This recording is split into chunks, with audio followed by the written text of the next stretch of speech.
The crunch of dead leaves beneath my feet echoed through the stillness of Millhaven Cemetery.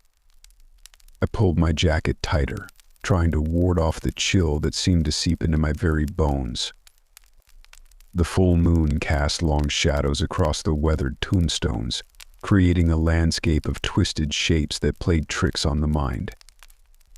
My name's Ethan Blackwood, and I've made a career out of exploring the dark corners of human nature. As the host of the true crime podcast Whispers in the Dark, I've seen my fair share of horrors, but nothing could have prepared me for what awaited me in that godforsaken graveyard. I was in Millhaven chasing down leads on a cold case that had haunted me for years, the disappearance of Sarah Jenkins. 10 years ago, she vanished without a trace, leaving behind a grieving family in a town full of unanswered questions. It was the case that had first inspired me to start my podcast, and I was determined to finally uncover the truth.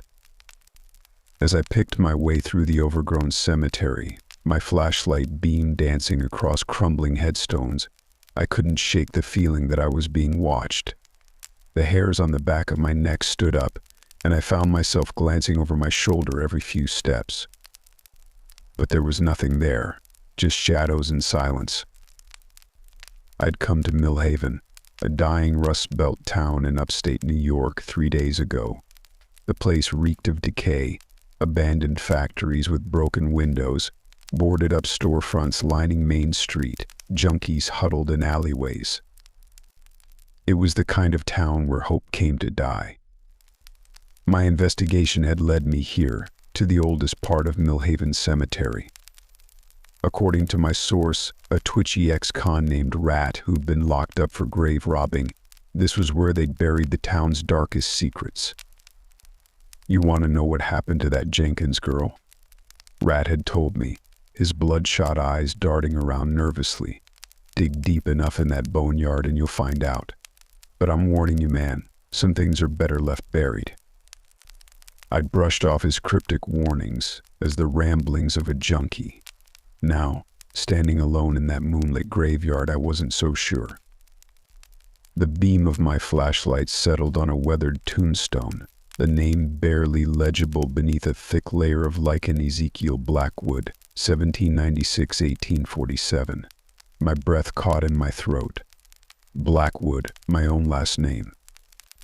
It had to be a coincidence. I'd never even heard of Millhaven before this case. As I leaned in for a closer look, a twig snapped behind me. I whirled around, heart pounding. "Who's there?" I called out, my voice sounding small and frightened in the vast silence of the cemetery. No answer. Just the rustle of dead leaves in the chill autumn wind. I turned back to the grave and nearly screamed. There, carved into the stone beneath the name, was a crude symbol, a 5-pointed star inside a circle, the same symbol I'd seen tattooed on Rat's forearm, the same symbol that had been found carved into Sarah Jenkins' bedroom wall the night she disappeared.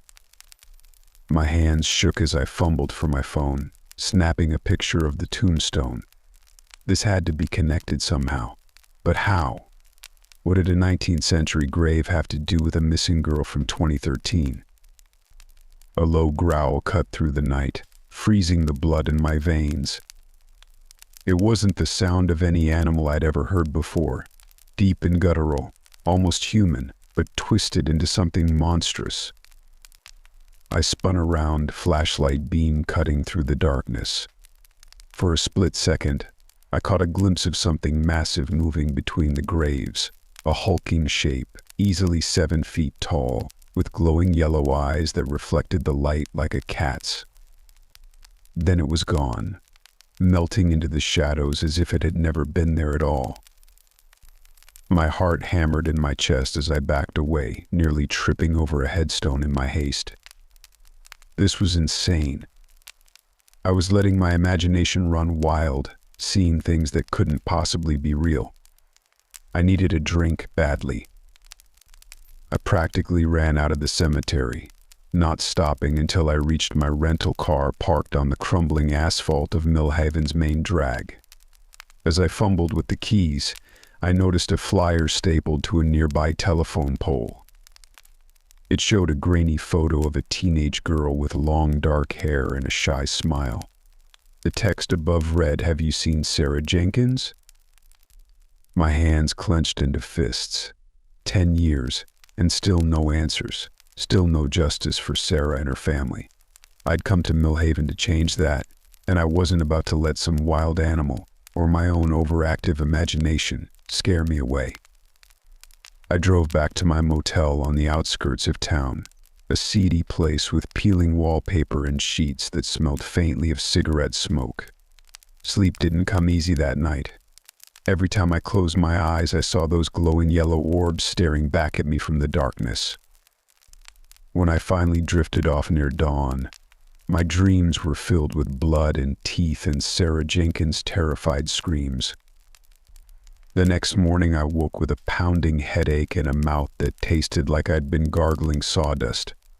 I stumbled to the bathroom, splashing cold water on my face in an attempt to wash away the lingering dread from my nightmares.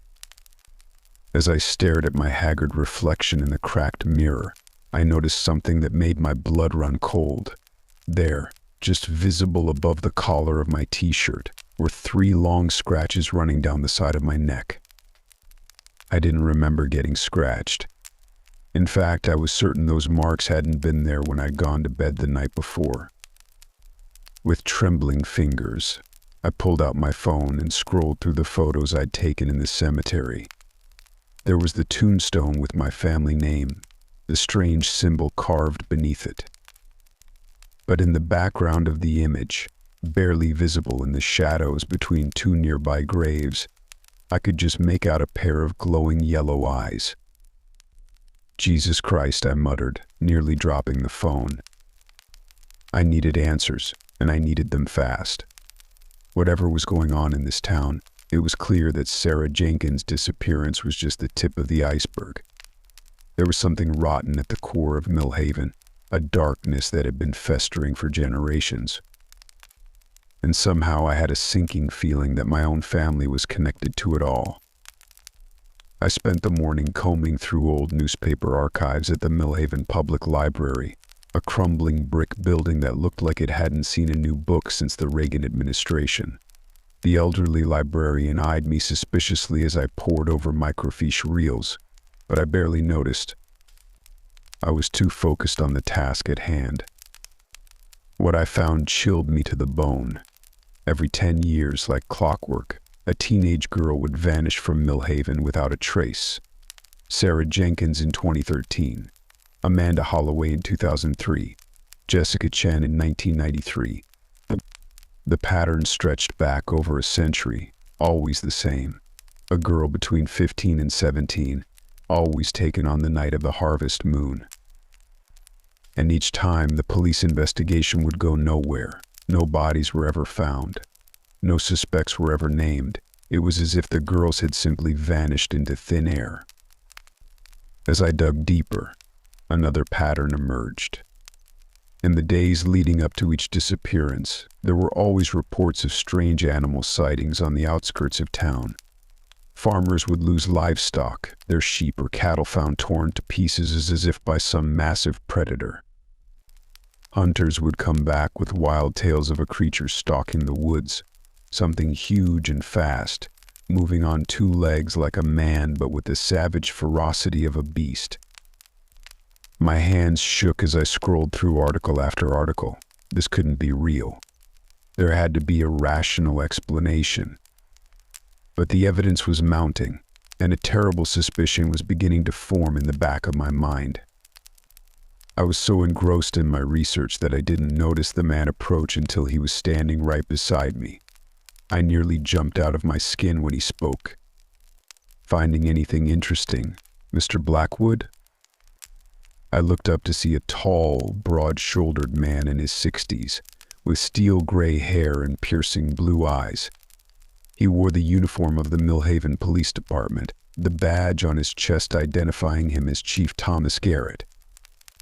"Chief Garrett," I said, trying to keep my voice steady. I was just doing some background research for my podcast. I'm looking into the Sarah Jenkins case. The police chief's eyes narrowed. Sarah Jenkins' disappearance was thoroughly investigated by my department. There's nothing left to find. With all due respect, sir, I think there might be, I replied, gesturing to the microfiche reader. I found a pattern of similar disappearances going back over 100 years. Always a teenage girl, always on the night of the harvest moon. Don't you think that's worth looking into? Garrett's face hardened. I think you're chasing ghosts, Mr. Blackwood.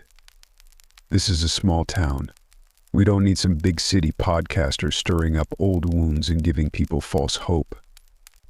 He leaned in close, his voice dropping to a menacing whisper. Take my advice, pack up your things and go back where you came from. There's nothing for you to find here in Millhaven. With that, he turned and strode out of the library, leaving me with a gnawing sense of unease in the pit of my stomach. It was clear that Chief Garrett was hiding something. But what? And why? I spent the rest of the day following up on leads, talking to locals about Sarah Jenkins and the other missing girls. Most people clammed up as soon as I mentioned the disappearances, changing the subject or making excuses to end the conversation. The few who were willing to talk didn't have much to offer beyond vague rumors and town gossip. As night fell, I found myself drawn back to the cemetery. I knew it was stupid, downright suicidal, even, to return to the scene of last night's terrifying encounter. But I couldn't shake the feeling that the key to unlocking this whole mystery lay somewhere in that ancient graveyard. The full moon hung low and bloated in the sky as I made my way through the iron gates, casting everything in a sickly yellowish glow. The air was thick and oppressive, heavy with the scent of decay. As I moved deeper into the cemetery, the shadows seemed to writhe and twist, taking on monstrous shapes in the corners of my vision. I found myself once again standing before Ezekiel Blackwood's grave, staring down at that crude five-pointed star. Without really knowing why, I began to clear away the dead leaves and debris from around the headstone. As I brushed aside a clump of weeds, my fingers brushed against something cold and metallic. Heart pounding, I dug deeper, unearthing a small metal box buried just beneath the surface.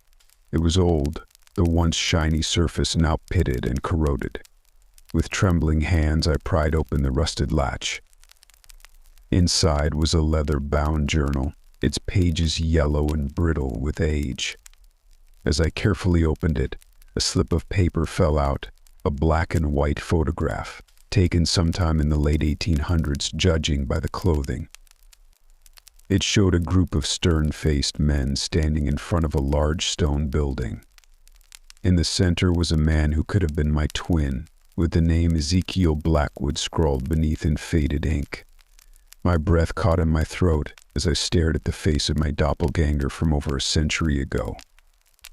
The resemblance was uncanny, the same sharp jawline, the same deep-set eyes. It was like looking into a mirror across time. With shaking hands, I opened the journal and began to read. The handwriting was cramped and difficult to decipher, but as I pored over the pages, a horrifying story began to unfold,